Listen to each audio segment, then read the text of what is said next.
Ano? Balik-balik lang yan.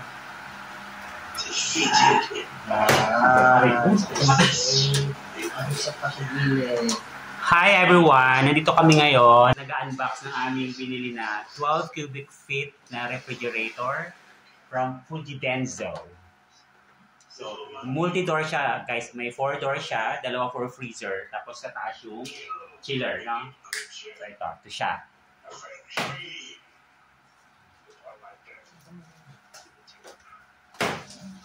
Sobrang taas niya, guys. Almost hindi makapasok sa pinto.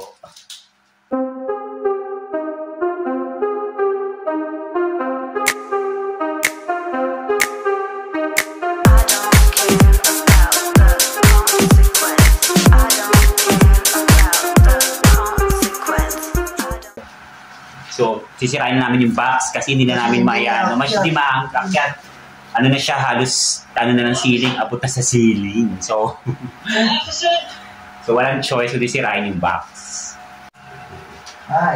So, hindi talaga kaya, guys. So, pag inano siya, tinanggal yung box pataas, hindi kaya kasi, abot na siya sa ceiling. So, talagang kailangan sirain itong box para maano siya, mabuksan. Ayan. So guys, kaya itong binili namin by the way, kasi balak namin mag business ng cold, yung mga frozen goods. Ayan, mga tocino, longganisa, lalo pag umuwi kami ng Ilocos, so bibili kami ng mga longganisa doon. So at saka bagnet, ganyan. So at least may stock kami dito, pwede namin ibenta. Kasi mura dito eh. I mean, mas mura syempre sa Ilocos, ito yung galing. Dito kasi sa Manila, pati dito, hindi na siya mahal na, parang plus 200 pesos na agad yung patong nila. So kami, bumibili kami direct syempre doon sa pinagkukunan talaga. Ayan. So ngayon tatanggalin natin isa-isa para ma-unbox. So guys, ito na, tinanggal namin yung mga ano dito. Parang stapler na malalaki niya para matanggal. So ito na, ready na ba kayo? So makikita na, papakita na namin ang itsura niya. Nasa likod nga lang. Nasa likod nga lang, so iikutin lang natin. So ang color niya ay Gray ba? dark gray or black? Hindi sigurado eh. Pero dark color siya. So mayroon siya sa taas. Yun. So ito na siya guys. Kaya lang likod natin likod. Ikutin na lang. So ano pa siya? Side yan. Ito yung side. Side pala niya to guys. So ikutin na lang. Tatanggalin na yung karton muna.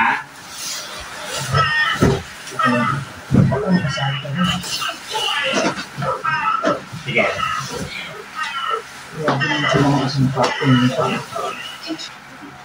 Oh guys, ang hirap di ba? Ito yung harap. Ikutin. There you go.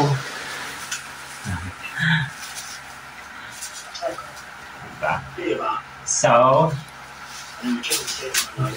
tatanggalin naman natin yung plastic. Actually, sobrang mura lang dito guys. Hindi talaga mukha mahal na iniisip nyo. Nasa ano lang siya, 20 plus. Siguro, magkano nga? Approximately 26K lang siya. For 4 doors, tapos 12.3 cubic feet na siya. So, convenient siya in terms of pagbili kasi meron kami home credit, offer from home credit. So, if you guys have home credit, you can use it sa Anson. So, sa Anson lang tayo binili. So, 18 months to pay siya, tapos 0 down payment. Kasi maganda yung home credit history kasi ng aking asawa. So, yun ang ginamit namin. So, 0 down payment siya. And then, ang monthly niya is approximately, magkano yung monthly niya? 2,000 a month. So, pwede na. Zero interest din yun. Ayan. I think ano siya, dark gray ang color. Makintab siya. I think ang warranty dito is if I'm not mistaken, parang sabi is 10 years. Kasi siya parang bagong product. 10 years, 6 or 10 years. Either of the two guys, sorry, nakalimutan ko. Either 6 or 10 years warranty siya sa motor niya. At saka service, home service. So, ang gagawin is, kailangan muna siya 3 hours ba, sabi? So, 3 hours siyang papalamigin before gamitin. Bago lagyan ng karga, ng pagkain sa loob, syempre. Siya guys, 2 doors sa taas, which is ito yung fridge niya, yung parang chiller. Ito yung kanyang drawer type na freezer, ayan. Dalawa. Nandito yung isa sa baba. Here. There you go. Isa. Tapos tatanggal to, pwede mo siyang tanggalin para linisin, ayan. So freezer 1, and then freezer 2, ay sorry, side. May kasama siyang mga ganito, syempre. Ito yung bukasan. Depende lang sa bubuksan. Ayan. So, ang maganda nito guys, yan, maluwag pa siya, o diba? So, may adjust, pag-adjust pa rito, pwedeng tanggalin nyo dito para may So, kung may cake, di ba usually pag mga events, malalaking cake, kasya na siya, diba? So guys, ano siya, inverter din pala siya by the way. Tapos ito yung kanyang warranty card. So nakalagay dito, meron pala siyang 2 years na functional parts warranty. May 5 years siyang warranty for compressors. Tsaka 3 years, meron pang 3 years na sinasabi dito, another warranty for compressor of light. Okay. So ito siya. So pwede na. Ayan. So ipupwesto namin dito ilalim ng hagdan. Sakto siya.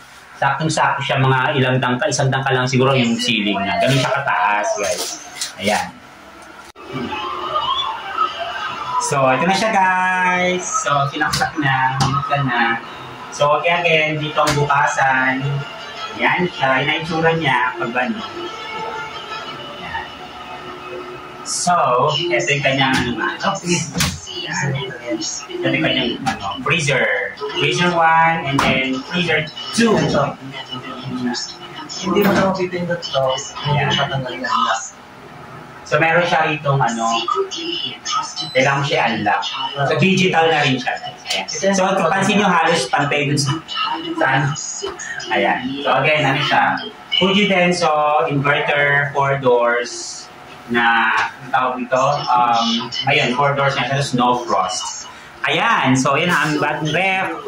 Yan na rin siguro ang aming pamasko para sa mga sarili natin. Advance Christmas. Ay, hindi, birthday ko pala muna. Ayan, so guys, ano pa lang, nag-ayos pa lang kami, pero hindi pa talaga ito yung permanent house namin kasi i-construct pa. So temporary lang itong place na to. Pero malapit dito kasi yung lilipatan namin, ang aming retirement home, permanent home. So, pag na-construct ngayon, actually, sisimula ng construction, pag natapos, at least malapit lang kami, may mas madaling maglipat. And namumonitor namin every week yung progress ng construction. So, yun lang guys. I hope nagkaroon kayong idea kung ano mga nagawin kung eventually gusto nyo mag-business sa mga frozen goods. Ano to, okay to. Okay to. Kung malaki yung family nyo at malakas kayong kumain. Kami naman, hindi malakas kumain, pero kasi dahil malayo siya sa palengke and all, so kailangan namin mag-stock ng food at least 2 weeks na food supply para hindi na kami lubas-labas. So yun lang guys, and I hope na-appreciate nyo siya, and again, kung meron kayong plan na bumili, i-recommend namin siya kasi mura lang siya. Especially if you have home credit account. Try nyo yung home credit kasi naka 0% interest siya, tapos 18 months to pay. Hindi siya naka-sponsor, ha? Pero hindi namin sponsor sa home credit, sabi lang namin. Nagkataon lang na 0 down payment kami kasi maganda rin yung record ng asawa ko dun sa home credit. So, depende sa inyo. Pag first time home credit account member, I think meron silang hinihingi up to 50% down payment. Pero again, depende yon kasi for approval din. So, thank you for watching!